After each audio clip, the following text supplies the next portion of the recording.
मेरे साथ एक और मेहमान जुड़ रहे हैं, मिथिलेश। उनसे हम जरा करेंगे बातचीत और उनसे हम बातचीत के दौरान हम जरा कुछ चीजें समझेंगे। एक बार मिथिलेश सर को कीजिए कनेक्ट और उनसे जरा करते हैं। मिथिलेश सर, बहुत बहुत शुक्रिया, थैंक यू वेरी मच। अच्छा लग रहा है सर। आप ऑलमोस्ट करीब करीब नए अवतार में हमको दिख रहे हैं सर।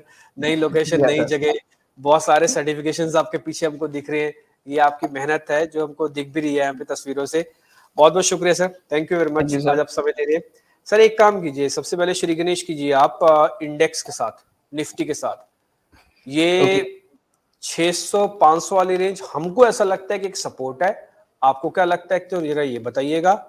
800 कितना बड़ा रेजिस्टेंस है ये बता दीजिएगा, 850 वाली रेंज। और ये बताइएगा करना क्या है। अच्छा, इसमें एक हम ऑप्शन ये भी दे सकते हैं आपको छोड़ने का। एक होता है बाय, एक होता है सेल। हम एक थर्ड ऑप्शन भी दे देते हैं आपको, छोड़ना भी हो तो हम छोड़ भी देंगे। जी हाँ सर डिम्पी जी, गुड मॉर्निंग। पहले तो गुड मैं मॉर्निंग इंडेक्स सर। पे व्यू देने के लिए एक चीज कहूंगा कि मैंने मोटा मोटी एक रेंज बोली थी क्लाइंट्स को कि 14,800 के नीचे जब भी ये फिसलेगा तो उसमें एक एग्रेसिव सेलिंग हमें देखने को मिलेगा। उसके बाद वो ओके 14,350 का एक लो बना के मार्केट अभी वही जाके रेजिस्टेंस ले रहा है। और एक लेवल में बताना चाहता हूँ कि अगर ये 14,600 का लेवल अगर ब्रेक कर देता है तो डिसाइसिवली मैंने जो मेरे क्लाइंट्स को बोला है 13,000 और 12,500 के टारगेट के लिए रेडी रहो, क्योंकि ओ मार्केट ने अभी तक बड़ा करेक्शन नहीं दिखाया है। और मैं अभी भी इस व्यू जो है मेरा वो 13,000 और 12,500 अभी मैं ये इस व्यू के ऊपर मैं कायम रहूंगा। और एक डिस्क्लोजर देना चाहता हूँ कि मैं 14,900 के कॉल्स जो है वो राइट करवा के रखे मेरे पर्सनल अकाउंट में। सर, एक बड़ा करेक्शन आप जो लेवल्स बता रहे हैं, 12,500, मैं तो सोच भी नहीं सकता। मैं तो सोच रहा ज्यादा से ज्यादा सर 14,000 बोल देंगे। नहीं चलो नहीं नहीं साढ़े सर, तेरह हजार बोल देंगे, 13,800 बोल देंगे। हम तेरह तो हजार सीधे ही से लेके 12,000 वाली कैटेगरी में तेरह चलेंगे हजार सर। से लेके 12,500 का लेवल है। 1 से 2 महीने में एक्सपेक्ट कर रहा हूँ मैं सर, आएगा पक्का आएगा सर। Oh great. तो सर एक काम करें, अगर ये लेवल्स आने हैं, बाजार में एक बड़ा करेक्शन ड्यू होना है, एक लेवल आप मेरे को बता दो कि जहां से मैं अपने शॉर्ट से कंप्लीटली बाहर हो जाऊं। मैं मेरे को स्टॉप लॉस भी बता दो जहां से मैं स्टॉप लॉस कंप्लीटली बाहर हो जाऊं। मैं 14,940, 14,965 अगर ये लेवल होल्ड कर पंद्रह देता हजार है। कर देते हैं सर, आप बोलिए तो 15,000 हम कर पंद्रह देंगे। हजार कर लेते हैं। जब हमको 1,000 ओके 2,000 पे कमाने हैं तो हम 500 पॉइंट दे भी देंगे तो क्या फर्क पड़ेगा। ठीक है रिम्पी जी, 15,000 के अगर ऊपर ये सस्टेन कर देता है तो कंप्लीटली शॉर्ट से एग्जिट कर लीजिए। और उसके बाद देखेंगे कि बाइंग का मोमेंटम बनता है या फिर नहीं बनता है। लेकिन 14,600 अगर ब्रेक कर देता है तो एग्रेसिव सेलिंग हमें देखने को मिल सकती है और भी। हम्म तो हम चाहें तो सर कोई ऑप्शन भी, यानी कि पुट ले लें या कॉल राइट कर दें। अगर मान लो मेरे को ऑप्शंस के ही काम लेना हो, मेरे का फ्यूचर महंगा पड़ता है आजकल। एक एक 1.5 लाख रुपए जमा कराना पड़ता है एक एक ऑप्शंस को, एक एक फ्यूचर को लेने के लिए। तो अगर मैं कोई ऑप्शन लेना चाहूँ तो सर क्या करूं, पुट को लूं या फिर कॉल को राइट करूं। एक्चुअली सर कैसे है मालूम है कि प्रीमियम का इश्यू है। तो कि थोड़ा बहुत साइडवेज हो गया तो प्रीमियम डीके हो सकता है, तो मैं प्रेफर करूंगा फ्यूचर के साथ ही जाना। अगर लेकिन किसी को शॉर्ट करना होगा तो 15,000 का एक कॉल राइट कर सकते हैं अप्रैल एक्सपायरी का। और उसके अगेंस्ट मार्जिन कम करने के लिए 15,500 का वगैरह एक कॉल बाय कर सकते हैं। इससे कि जो मार्जिन होगा वो थोड़ा सा कम लगेगा, 40 से 45,000 का ठीक है। मार्जिन लगेगा। ठीक है सर, हम तो हर लेवल से हर जगह से पूछते हैं, लेकिन मेरे को ऐसा लगता है जिसके पास थोड़ी बहुत पोजीशंस पड़ी हो ना, थोड़ी बहुत भी शेयर्स पड़े हो और उसका मन ना कर रहा हो ना बेचने का, उसके साथ लगाव हो, बड़ा कोई रीजन हो, आप एक काम करो, उसको हेज करने के लिए 15,000 वाला फ्यूचर एक बार बेच दो, 15,000 का स्टॉप लॉस लगा के निफ्टी का, और उसको लेके बैठ जाओ अगर आपके पास कोई पोजीशंस पड़ी है। ऑल दो वैसे तो इस सर की बात सुनने के बाद हमको ऐसा लग रहा है कि एक बार अपनी पोजीशंस को आपको वापस से रीचेक करना चाहिए। अपने पोर्टफोलियो में जाओ, चेक करो कि कौन कौन सा शेयर खराब हो रहा है, कौन कौन सा शेयर ठीक है। जो शेयर ज्यादा खराब हो रहा है उससे कृपा करके बाहर आ जाओ। जिस शेयर में लग रहा है कि हाँ नहीं ठीक है, अभी गुंजाइश है, इसका मेरा स्टॉप लॉस नहीं कटा, तो 1 मिनट के लिए उसके अंदर भरे बने रहो आप। लेकिन एक चीज तय है कि ये इस तरह बातें सुनने के बाद कि 13,000 आ सकता है, एक बार 13,000 की जरा स्पेलिंग चेक कीजिएगा, नीचे 1300 लिखा है, 13,000 आएगा, 13,000 और 12,500 तक भी आ सकता है ये। तो ये आप थोड़ा सा ध्यान कीजिएगा, इस लेवल तक भी हम आके फिसल सकते हैं। ठीक सर, इंटरेस्टिंग। तो आप थोड़ा बी अवेयर, है ना, सावधानी ही थोड़ा रखनी पड़ती है बाजार के अंदर। जी अब आप हाँ, इस देखो आज मार्केट में डरना ज़रूरी है सर। अगर डर निकल डरना जाएगा, डरना बहुत ज़रूरी है। अगर डर निकल जाएगा तो पैसा भी निकलते देखेंगे हम पैसा भी लोग। निकल जाएगा, पता भी नहीं चलेगा। सही कह रहे हैं, डरना बहुत जरूरी है बाजार के अंदर। और अब आप देखिए जो लेवल्स हम आपके सामने सुबह भी आपको बता भी रहे थे कि हमको आज लगता नहीं है कि बाजार के अंदर आज मूवमेंट दिखेगी। कल और आज के दिन के अंदर आपको साफ साफ फर्क दिख रहा होगा। मैं एक काम करता हूँ, इसको जरा 15 मिनट के चार्ट कर देता हूँ।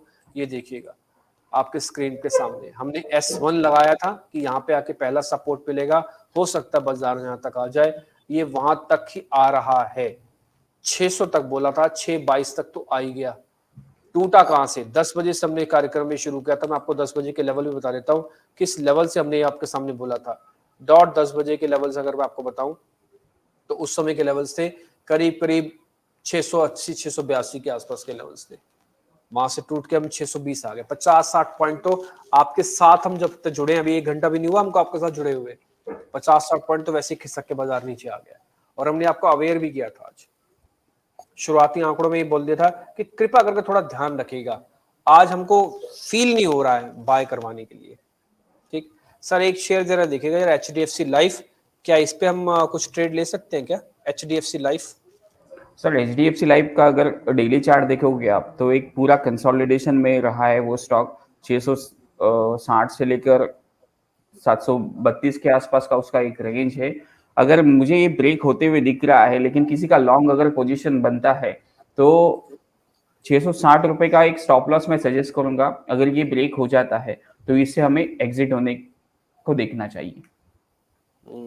660 तो सर इसकी वही रेंज है जिस रेंज को भी मैं मार्क भी कर रहा हूँ, क्योंकि ये रेंज एक बार गया तो फिर तो मुश्किल बढ़ जाएगी। 660 का एक स्टॉप लॉस है, और उसके बाद भी ये डाउन ट्रेंड में तो थोड़ा आ ही गया है, इसमें कोई दो राय नहीं है। देखते हैं कहां तक ये भी और फिसलता है। और डिम्पिंगे 660 में के एक ट्रेड देना पसंद करूंगा यहाँ पे, अमर राजा बैटरी। उसको मैं शॉर्ट करना चाहूंगा, कैश के मैं लेवल्स दे रहा हूँ। अगर ये 860 अगर ये ब्रेक कर देता है, अमर राजा बैटरी का ट्रेड 860 अगर ये ब्रेक कर देता है तो हमें डाउन साइड जो देखने को मिल सकती है वो करीबन 814 से लेके 800 की रेंज तक ये डाउन होते हुए दिख सकता है। और ऊपर में जो स्टॉप लॉस होगा वो 877 या फिर 880 का कर दीजिए। 20 रुपए के स्टॉप लॉस के साथ हम लोग ट्रेड करेंगे। और नीचे की साइड में जो टारगेट बन के आ रहे हैं वो मुझे 820 से लेके 800 का टारगेट दिखेंगे। और जैसे ही 800 ब्रेक होते हुए दिखेगा तो फिर मैं एक बार रिव्यू करूंगा, स्टॉप लॉस को ट्रेल करके पोजीशन में बैठने की कोशिश करूंगा। अगर ये आप देखोगे तकरीबन नवंबर से लेके एक पूरी रेंज में फंसा हुआ है और रेंज का ब्रेकडाउन देते हुए मेरे को लग रहा है। क्या इसको हम 15 मिनट चार्ट से हम आइडिया लग पा रहे हैं? ये बात आपके सच है कि अगर मैं इसको पीछे थोड़ा कर दूंगा इसको, और मैं इसको जरा डेली चार्ट्स पे ले आऊं, तो आपको दिख जाएगा कि पूरी तरह से नवंबर में फंस गया था ये पूरा आप ये देख पा रहे हैं सीरीज पूरी तरह से ड्रैग डाउन सीरीज है। लेकिन मैं इसको डेली से सिर्फ 15 मिनट के चार्ट पे वापस से ले आता हूँ। जो चीज़ हमको दिख रही है वो सर बता रहे हैं, मेरे को नहीं लग रहा है कि हाँ ऐसा कुछ हो भी सकता है।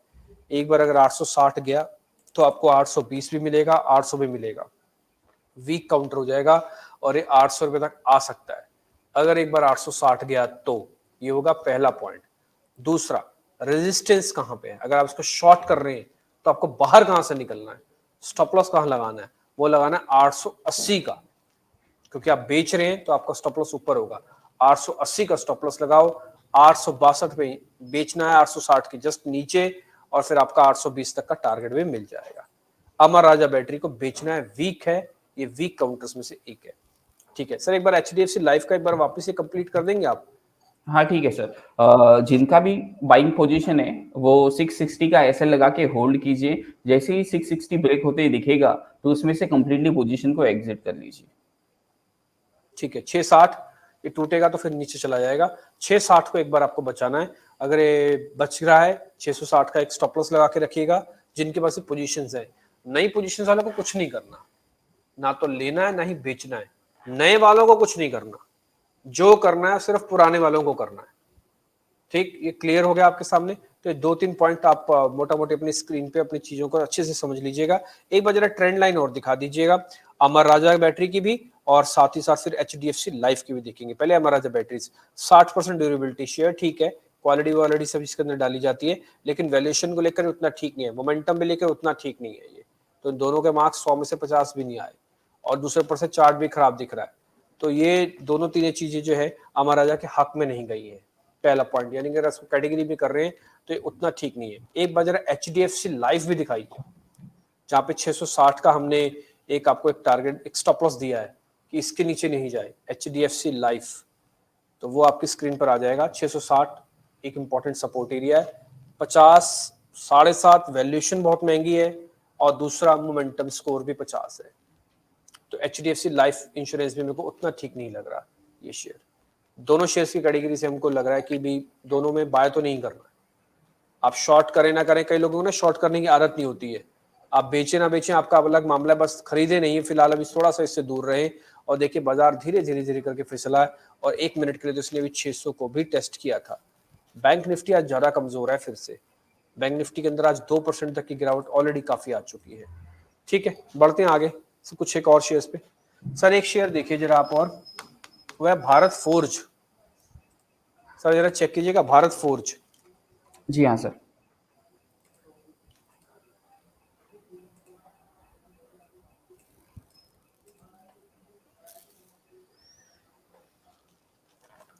सर सेम कंसोलिडेशन लग रहा है भारत फोर्ज में भी। 570 का एसएल में सजेस्ट करूंगा, जैसे ही ब्रेक होता है तो उसमें से निकल लीजिए, क्योंकि अभी का जो मार्केट है बायर्स को जितना कमाना था उतना कमा लिया है। अभी थोड़ा सा सेलर्स मुझे एग्रेसिव होते हुए लगेंगे, और जैसे ही थोड़ा बहुत पैनिक सिचुएशन लगेगा तो इसमें से 10% 15% स्टॉक इजीली फॉल कर सकते हैं। तो अभी यहाँ पे कॉशियस रहने का मेरा व्यू है। जैसे ही स्टॉप लॉस कट होंगे, लेवल्स को रिस्पेक्ट देना सीख लीजिए। जैसे ही लेवल्स ब्रेक होते दिख रहे हैं, चार्ट थोड़ा सा टर्न होते हुए दिख रहा है, तो यहाँ से एग्जिट होने की सलाह होगी मेरी। 570 के नीचे स्टॉप लॉस लगा के होल्ड कीजिए। और अभी इसमें होल्ड जो, करना है। हाँ जी, इसमें जो स्ट्रेंथ आएगी, ओके, वो तकरीबन जब तक ये 620 के ऊपर होल्ड नहीं करता, 620 630 के ऊपर, तब तक मुझे नहीं लगता ये काउंटर में फिर से कुछ मोमेंटम दिखेगा। ठीक है, डन सर, फिक्स।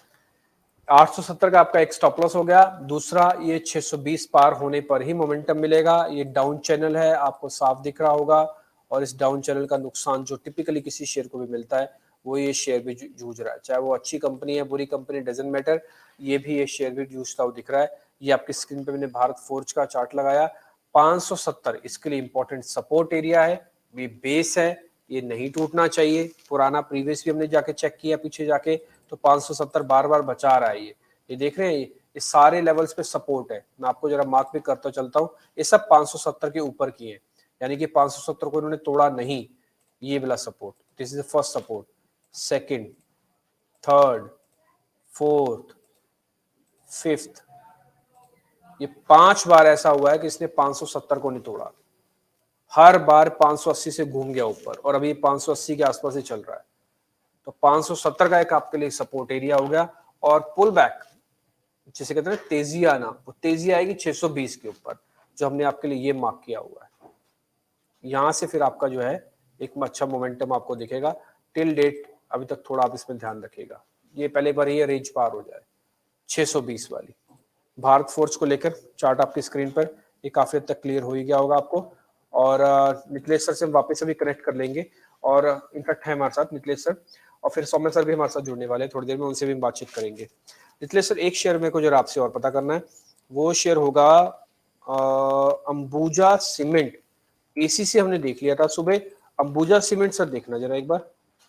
जी हाँ सर, अंबुजा सीमेंट और एसीसी मैं डायरेक्टली विदाउट चार्ट दे के बोलना पसंद करूंगा, क्योंकि मैंने एसीसी का जो है वो क्लाइंट्स को रेकमेंड किया हुआ है। 1850 के आसपास का बाइंग है। 2500 से लेके मेरे को 2700 के टारगेट्स आते हुए दिख रहे हैं। क्योंकि मैं यहाँ पे एक चीज आपको लर्निंग भी शेयर करना चाहूंगा। आप डेली या फिर वीकली चार्ट ओपन करो एसीसी का। अगर एसीसी में आप देखोगे तो मल्टी ईयर्स ब्रेकआउट हमें देखने को मिल रहा है। एसीसी का आप अगर वीकली चार्ट ओपन कर सकते हो। वीकली कर दिया सर हमने, ये वीकली ब्रेकआउट है, सही बात कह रहे हैं आप। ठीक है, तो ये जो ब्रेकआउट है वो काफी बड़े अरसे के बाद मेरे को ब्रेकआउट लगा। 2015 के आसपास का एक ट्रेंड रेजिस्टेंस ब्रेकआउट लग रहा है मेरे को। और 1600 के नीचे अगर ये काउंटर फिसलता है तो मैं इसमें से एग्जिट की सलाह दूंगा क्लाइंट्स को। तब तक ये मेरा बाइंग ही रहेगा। थोड़ा बहुत डिप मिलता है तो एक्यूमुलेशन की राय होगी मेरी, क्योंकि सीमेंट सेक्टर मेरे को ठीक है। थोड़ा बहुत अच्छा लग रहा है सर। थोड़ी देर पहले सर हम एसीसी को डिस्कस भी कर रहे थे, हमारा भी बुलिश व्यू था, हमने तो खैर इसको कल ही नोटिस किया। उसके बाद फिर हमारे एक और मेहमान थे, उन्होंने भी कहा कि हाँ एसीसी को आप ले सकते हैं, कोई दिक्कत नहीं है। सर एक बार मेरे को जरा अंबुजा के बारे में भी बता दो, अंबुजा में क्या जी करना है? हाँ मैं सर। इसका डेली चार्ट होगा तो इसका भी डेली लगा दूंगा। अंबुजा सीमेंट सर एक काफी अच्छे मोमेंटम में लग रहा है। जब तक ये काउंटर 280 के नीचे नहीं फिसलता तब तक इसमें बाइंग पोजीशन ही बना के रहना चाहिए। अभी थोड़ा सा 290 से लेके 295 के एक रेंज है, वहां पे एक बाइंग कर सकते हो। जैसे कि मैंने बोला है कि मार्केट 13,000 के लेवल तक आ जाएगा, तो अंबुजा सीमेंट भी थोड़ा बहुत नीचे आते हुए देखेगा मेरे को, तो 270 तक हम लोग बाइंग करेंगे। फिर एक बार स्टॉप लॉस मैं सजेस्ट कर दूंगा 250 एक में स्टॉप लॉस सजेस्ट करूंगा, जिनको भी थोड़ा सा इन्वेस्टमेंट पर्सपेक्टिव व्यू से लेना है। तो 290 से लेके 270 ये रेंज होगी बाइंग की, व्यू मेरा पॉजिटिव ठीक है। ठीक है, डन। अंबुजा को लेकर भी आप काफी बुलिश दिख रहे हैं, 290 से लेकर 300 तक की रेंज है बाय की, एंट्री की। स्टॉप लॉस आपको रखना है 280 के नीचे, आप चाहें तो 278 का भी रख सकते हैं, हमने मार्क कर दिया इसको, S1 कर दिया हमने। और ये आप पूरा चैनल देख पा रहे हैं जो कि अपवर्ड राइजिंग चैनल है और ये बढ़ते हुए क्रम के अंदर है। जिस दिन ये ब्रेक होगा, हालांकि एक बार वीवैम्प का सपोर्ट भी है जो कि 272 के आसपास है, लेकिन अभी इतना ऊपर है 300 पे, अभी वीवैम्प अपने आप से रीएडजस्ट भी इसको कर देगा। तो आप देखेंगे कि 278 आपके लिए क्रिटिकल रेंज है। ये उसके बाद एक चैनल ब्रेकडाउन जैसी सिचुएशन भी हो सकती है। टिल डेट तक कोई दिक्कत नहीं, एंट्री करते समय इस चीज का ध्यान रखना है कि हमको एंटर जो है थोड़ा सा 10-20 रुपए थोड़ा नीचे मिल जाए, तब हमारा वहां पे काम चल जाएगा। ठीक है, तो एक ये पॉइंट हो गया आपके साथ बातचीत करके। सर बहुत बहुत शुक्रिया Nitilesh sir, thank you very much. Thank Ambuja you sir. Cement का एक ट्रेंड लाइन भी आप अभी देख पा रहे थे, एक बार ट्रेंड लाइन वापस से दिखाइए एक बार जरा, वो देख ही लेते हैं फिर लगे यार जब देख ही रहे हैं तो। 80 पॉइंट ड्यूरेबिलिटी के हिसाब से ठीक है, कंपनी अच्छा, मोमेंटम भी अच्छा है, 70% का मोमेंटम को मिल रहा है 70 पॉइंट्स का। और वैल्यूएशंस को लेकर ऑफ कोर्स कई बार शेयर चलता है, तो वैल्यूएशंस को लेकर जैसे पी वगैरह थोड़ी इसकी एक्सपेंसिव हो गई इंडस्ट्री के मुकाबले, तो इसलिए आपको ये दिख रहा होगा कि थोड़ा एक्सपेंसिव है। अदरवाइज 3 में से 2 जीतने वाला है ये। ठीक है, डन। ठीक है सर, बहुत बहुत शुक्रिया Nitesh sir, thank you very much. मजा आया आपसे आज बातचीत करके फिर थैंक से, यू सर। और अच्छा लगा थैंक यू सर। आपसे बातचीत करके। जल्दी आपसे वापस से कनेक्ट होंगे सर, बहुत बहुत शुक्रिया sir, thank you very much कार्यक्रम में जुड़ने के लिए। ठीक है सर।